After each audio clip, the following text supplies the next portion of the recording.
Perkenalkan, nama saya Domingos M. Siahaan, NIM 19080307. Saya berasal dari Prodi S1 Matematika 2019, Fakultas Matematika dan Ilmu Pengetahuan Alam Universitas Sumatera Utara. Di sini saya akan membagikan hal-hal yang saya lakukan selama masa COVID-19 ini. Namun sebelum ke sana, saya akan membahas terlebih dahulu mengenai COVID-19 ini. COVID-19 ini disebut juga dengan coronavirus disease 2019 yang berasal dari hewan kelelawar yang pertama kali ditemukan di kota Wuhan, Cina pada akhir Desember 2019. Virus ini menular dengan sangat cepat dan telah menyebar ke hampir semua negara, termasuk Indonesia, hanya dalam waktu beberapa bulan saja. Hal tersebut membuat beberapa negara menerapkan kebijakan untuk melakukan lockdown, di mana lockdown ini merupakan kegiatan untuk membatasi aktivitas-aktivitas yang kurang bermanfaat di luar rumah, di mana tujuannya itu mencegah penyebaran virus corona. Di Indonesia sendiri diberlakukan kebijakan pembatasan sosial berskala besar atau PSBB untuk menekan penyebaran virus ini. Selanjutnya kita akan membahas pengertian COVID-19. Virus corona atau Severe Acute Respiratory Syndrome Coronavirus 2 atau SARS-CoV-2 adalah virus yang menyerang sistem pernafasan. Penyakit karena infeksi virus inilah disebut COVID-19. Selanjutnya kita akan mengetahui penularan infeksi virus corona itu berasal dari mana saja. Yang pertama itu percikan air liur, pengidap atau batuk dan bersin. Yang kedua menyentuh tangan atau wajah orang yang terinfeksi. Yang ketiga menyentuh mata, hidung atau mulut setelah memegang barang yang terkena percikan air liur, pengidap virus corona. Yang keempat, tinja atau feses, atau mungkin ini jarang terjadi yang kita temukan. Selanjutnya kita akan mengetahui ciri-ciri orang yang sudah terinfeksi COVID-19. Yang pertama, demam. Demam apabila suhu tubuh di atas 38 derajat Celcius. Batuk kering. Selanjutnya sesak napas. Selanjutnya ada diare. Selanjutnya sakit kepala, ada konjungtivitis, hilangnya kemampuan mengecap rasa, dan yang terakhir keruhan di kulit. Dari ciri-ciri orang yang sudah terinfeksi COVID-19 tersebut, yang paling umum sebanyak 3, yaitu ada demam, batuk kering, dan sesak napas. Nah, hal-hal apa yang saja yang harus kita lakukan agar COVID-19 ini tingkat penyebarannya menurun? Kita dapat melakukannya yaitu dengan cara yang pertama, menggunakan masker ketika kita berada di luar rumah. Yang kedua, hindari berjabat tangan. Yang ketiga, melakukan social distancing atau menjaga jarak. Yang keempat, rajin mencuci tangan. Jika kita memegang suatu benda yang berasal dari orang atau kawan, kita sebaiknya cepat-cepat mencuci tangan agar kita tidak terkena virus corona.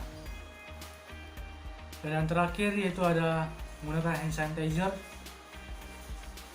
Penggunaan hand sanitizer ini sangat mudah dilakukan dan simpel, bisa dibawa kemana-mana.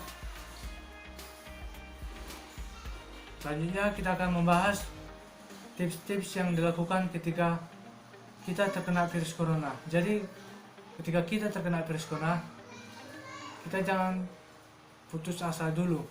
Kita harus memikirkan hal-hal yang bisa menghilangkan penyakit COVID-19 yang terdapat pada diri kita. Nah, di sini yang saya ambil dari beberapa informasi. Yang pertama, rajin minum air hangat. Yang kedua, makan yang panas-panas. Yang ketiga, rajin olahraga. Yang keempat, sering berjemur di luar rumah. Kelima, menjaga pola tidur yang cukup. Nah, selanjutnya kegiatan yang saya lakukan berada di rumah, yaitu pertama, beribadah. Setiap hari Minggu saya melakukan ibadah. Yang kedua, berolahraga. Walaupun saya tidak berolahraga setiap hari, saya cuma melakukan olahraga itu 3 kali seminggu. Cuma pagi saja, kadang sore. Yang ketiga, membersihkan rumah seperti mencuci piring, menyapu rumah, ngepel, dan lain-lain. Membantu orang tua. Nah, ketika kita tidak mempunyai pekerjaan, langkah baiknya kita membantu orang tua kita yang mempunyai pekerjaan. Yang kelima, belajar di rumah. Nah, belajar di rumah ini sangatlah rumit, tapi manfaatnya banyak. Jadi, ketika kita belajar di rumah sendiri, kita akan mengetahui sampai dalam materi yang kita tidak kita ketahui, menjadi kita ketahui dengan mudah.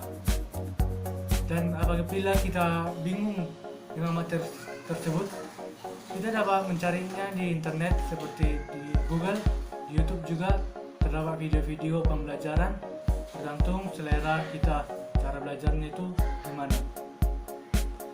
Yang keenam, melakukan hobi yang disukai. Nah, di sini yang saya sukai itu hobi seperti memasak. Yang baru, saya sering mendesain foto saya, bagaimana supaya foto yang kurang bagus menjadi lebih bagus. Baru saya sering ngedit video, lalu saya upload ke YouTube saya. Baru saya sering bernyanyi, namun suara saya tidak begitu bagus untuk bernyanyi. Dan masih banyak lagi kegiatan-kegiatan yang bisa kita lakukan. Ketujuh, melihat atau membaca berita. Nah, kegiatan ini sekali-sekali kita harus melihat atau membaca berita di internet, di media manapun atau media cetak, supaya kita tahu berita apa yang terjadi pada hari ini. Kedelapan, menonton film. Nah, apabila kita jenuh pada suatu kegiatan, kita dapat melakukan itu dengan menonton film agar kita sedikit rileks. Kesembilan, mendengarkan musik. Mendengarkan musik juga dapat melakukan kegiatan yang bermanfaat, seperti saya yang itu mendengarkan musik sambil bekerja, membantu orang tua supaya tidak terlalu boring dalam melakukan pekerjaannya. Yang ke-10, bermain game. Nah, bermain game bisa juga kita lakukan, namun kita harus menggunakan batas waktu yang cukup. Apabila kita menggunakan waktunya yang berlebih, maka kita akan merasa ketagihan dan waktu kita akan terkuras, tenaga kita terkuras, pikiran kita juga terkuras. Apabila bermain game online, lebih banyak sih menurut saya itu menghabiskan banyak tenaga dan waktu.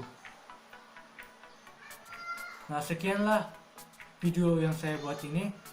Semoga apa saja yang saya sampaikan ini dapat bermanfaat bagi kita semua. Apabila ada kesalahan atau kata-kata yang kurang dimengerti atau kurang jelas, maafkan. Saya mengucapkan terima kasih.